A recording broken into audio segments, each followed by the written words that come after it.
Supreme court के अंदर अभी एक बहुत ही इम्पोर्टेंट कॉन्स्टिट्यूशनल डिबेट चल रहा है और इसका डायरेक्ट इफेक्ट हम सब के डेमोक्रेसी और फेडरलिज्म पर पड़ सकता है। आज वापस से इस केस की हियरिंग शुरू हुई है जिसमें फाइनली उन पार्टीज के आर्गुमेंट्स खत्म होंगे जो कि प्रेसिडेंशियल रेफरेंस के फेवर में है, जैसे कि यूनियन और कुछ स्टेट गवर्नमेंट्स। जिसके बाद बारी आएगी उनकी जो इसे चैलेंज कर रहे हैं और उनकी तरफ से top lawyers such as senior advocate Kapil Sibal, Abhishek Manu Singhvi, Gopal Shankar Narayan etcetera मौजूद है। पर इस हियरिंग में क्या बड़ी बातें बोली गई है उसके पहले बीते दिन में 5 जज कॉन्स्टिट्यूशन बेंच जिसमें chief justice of India BR Gavai के साथ जस्टिस सूर्यकांत, विक्रमनाथ, PS नरसिम्हा और AS चंदोरकर बैठे थे। उन्होंने कौन सा ऐसा सवाल उठाया जो सबको हिला गया। Hello law lovers and justice seekers, welcome to law Chakra. हम आपके लिए लेकर आए हैं कुछ बहुत ही exclusive. Introducing law Chakra prime membership, जो आपको देगा exclusive access like never before. बनिए लॉ चक्रा की प्राइम मेंबर और अनलॉक कीजिए full potential of legal knowledge. अभी ज्वाइन कीजिए। सवाल था कि if the governor's independent power to withhold a bill is recognised,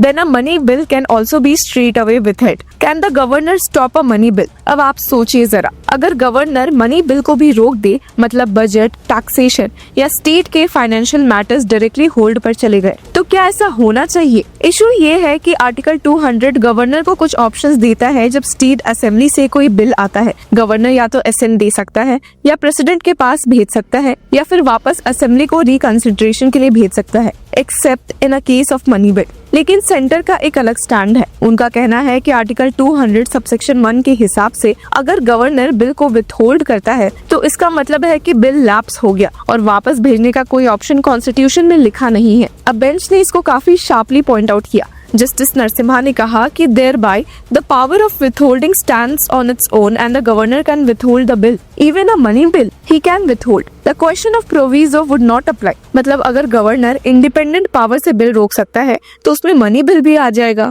और यही सबसे बड़ा कंसर्न है। अब इस पूरे हियरिंग में सबसे ज्यादा spotlight senior advocate Harish Salve पर थी, जो महाराष्ट्र की तरफ से आर्ग्यू कर रहे थे और इस प्रेसिडेंशियल रेफरेंस के फेवर में थे। जब बेंच ने डायरेक्ट पूछा कि can the governor stop a money bill, तो सीनियर एडवोकेट साल्वे ने विदाउट हेजिटेशन जवाब दिया यस, और यहीं से टेंशंस और बढ़ गए। सीनियर एडवोकेट साल्वे का आर्गुमेंट ये था कि अगर आर्टिकल 200 गवर्नर को पावर देता है तो उस डिस्क्रेशन पर कोर्ट जुडिशियल रिव्यू नहीं कर सकती। उन्होंने कहा कि the moment it is accepted that he had a right to withhold, then his declaration in a particular case of withholding is available to judicial review. My respectful answer is no. उन्होंने further clarify किया कि article 200 gives no indication when he should withhold, when he should assent, when should he reserve it for the precedent, or when should he send it back. So there is no judicially manageable standard by which the court can test whether he has rightly exercised that. इसका मतलब simple है, governor अपनी मर्जी से decide करे और court उसको question ना करे। लेकिन CJ BR गवई ने तुरंत एक हाइपोथेटिकल सिचुएशन रखी।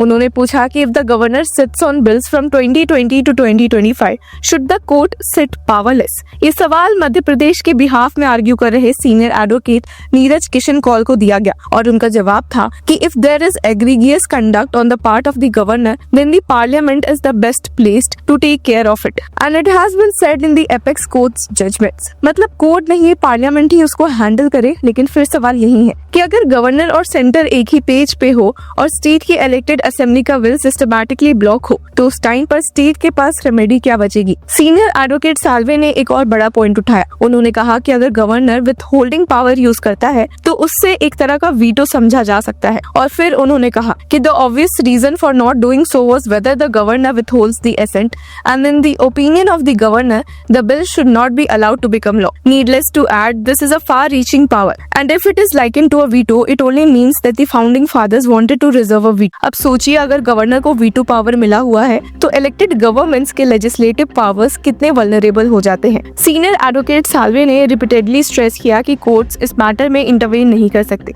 Assent to a law has to be given either by the governor or by the president. The power of the court under Article 142 is to do complete justice. It cannot expand the power of the court to grant assent to legislation. उन्होंने ये भी कहा कि article 361 governor को immunity देता है, मतलब court governor से पूछ ही नहीं सकता कि उसने ऐसा क्यों किया। The bar under 361 creates a situation where you can't ask him to explain why he did what he did, nor can you direct him to do what you think is right. अब इसका implication ये हुआ कि governor की power almost absolute हो गई है और elected state assembly powerless. Bench ने पूरे डिबेट को तमिलनाडु और पंजाब के पिछले केसेस से भी जोड़ा। अप्रैल 2024 में एक 2 जज बेंच ने तमिलनाडु गवर्नर के डिसीजन को इलीगल एंड आर्बिट्रेरी कहा था, जब उन्होंने 10 बिल्स को बिना रीजन होल्ड किया था। तब कोर्ट ने प्रेसिडेंट के लिए 3 महीने का टाइमलाइन फिक्स किया था और एक तरह से डीम्ड एसेंट डिक्लेयर किया था। लेकिन अब सेंटर कह रहा है कि वो इंटरप्रिटेशन गलत थी और गवर्नर अगर विथहोल्ड करे तो बिल लैप्स ही मान लो। सुप्रीम कोर्ट के जजेस क्लियरली इस बात को लेकर कंसर्न्ड है। जस्टिस नरसिम्हा का रिपीटेड सवाल रहा कि if the governor's independent power to withhold a bill is recognized, then a money bill can also be straight away withheld. He can stop a money bill. ये एक डायरेक्ट कॉन्स्टिट्यूशनल क्राइसिस की तरफ इशारा है, क्योंकि अगर गवर्नर बजट पास होने से रोक दे तो स्टेट गवर्नेंस लिटरली कोलैप्स कर जाएगी। इंटरेस्टिंग बात यह है कि अलग अलग स्टेट्स के काउंसिल्स, नीरज किशन कौल मध्य प्रदेश की तरफ से, हरीश साल्वे महाराष्ट्र की तरफ से, मनिंदर सिंह राजस्थान की तरफ से, KM नटराज यूपी ओडिशा, विक्रमजीत बैनर्जी गोवा, महेश जेठमलानी छत्तीसगढ़ और गुरु कृष्ण कुमार सब ने मिलकर एक तरह से डिफेंड किया है कि गवर्नर की पावर एब्सोल्यूट है और कोर्ट टाइमलाइंस इम्पोज नहीं कर सकती। और सीनियर काउंसिल बैनर्जी ने कहा कि the constitution does not envisage a concept of deemed assent and thus the same can not be included by judicial fiat. तो क्लियरली लीगल फ्रेटर्निटी का एक बड़ा सेक्शन गवर्नर के डिस्क्रेशन को डिफेंड कर रहा है। लेकिन बेंच बार बार एक ही बात रीइंफोर्स कर रही थी कि इंडेफिनिट डिले डेमोक्रेसी के खिलाफ है। उन्होंने अंबेडकर का रेफरेंस भी दिया था, जिसमें कहा गया था कि यूनियन अपनी स्फेयर के अंदर काम करेगा एक्सेप्ट इन इमरजेंसी। मतलब गवर्नेंस का इंडेफिनिट होल्ड करना BR अम्बेडकर के विजन्स के खिलाफ होगा। अब CJI का रिमार्क भी अभी तक गूंज रहा है, will the court be powerless. ये सिर्फ एक टेक्निकल सवाल नहीं है, बल्कि एक एग्जिस्टेंशियल सवाल है इंडियन डेमोक्रेसी के लिए। अब सीन ये है कि एक तरफ कॉन्सल्स कह रहे हैं कि गवर्नर के डिस्क्रेशन को जुडिशियल रिव्यू से इम्यून रखना ही फेडरलिज्म का एसेंस है, और दूसरी तरफ बेंच कह रही है कि अगर ऐसा हुआ तो इलेक्टेड गवर्नमेंट्स की विल और लोगों का मैंडेट एक अनइलेक्टेड अथॉरिटी के हाथ गिरवी रख दिया जाएगा। अब इस केस का फाइनल वर्डिक्ट डिसाइड करेगा कि क्या इंडिया का फेडरलिज्म गवर्नर के डिस्क्रेशन के ऊपर चलेगा या लोगों के मैंडेट के ऊपर। और ये रूलिंग अगले कई सालों तक यूनियन स्टेट रिलेशंस के डायरेक्शंस को सेट करेगी। तो जज से जस्टिस नरसिम्हा ने पूछा कि he can stop a money bill, और सीनियर एडवोकेट हरीश साल्वे ने जवाब दिया यस। तो अब असली सवाल ये है, क्या सुप्रीम कोर्ट इस यस को एक्सेप्ट करेगी या डेमोक्रेसी के लिए एक नो डिक्लेयर होगा? इस केस के लेटेस्ट अपडेट से जुड़े रहने के लिए की फॉलोइंग लॉ चक्रा।